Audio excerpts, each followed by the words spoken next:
فيها ايه؟ انا مش عارف. فيها ايه يعني؟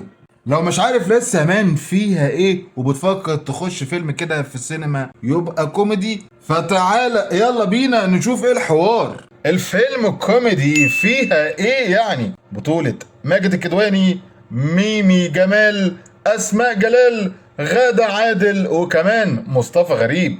من غير ما احرق لك كمان، لو انت بتفكر تخش الفيلم، الكوميديا في الفيلم كانت حاجة تانية خالص، والكيمستري اللي في الفيلم اللي ما بين ماجد الكدواني وغادة عادل حاجة تانية. الكوميديا بتاعت الفيلم ظريفة جدا، وهو مدته تقريبا ساعتين وربع، ساعتين ونص، حاجة في الحتة دي، لكن يا مان استل مش هتحس بأي حاجة. الكوميديا بتاعته ممتعة جدا، ولو انت بتحب انواع الافلام اللي هي بتبقى كوميدية وفي نفس الوقت سيكة اجتماعية زي موضوع عائلي اللي كان عامله برضه ماجد الكدواني، هيبقى في الحتة دي وهيبقى بالنسبة لك في الجمدان. ففيها ايه يعني لو دخلت الفيلم وروقت على نفسك كده وضحكت لك حبتين تلاتة؟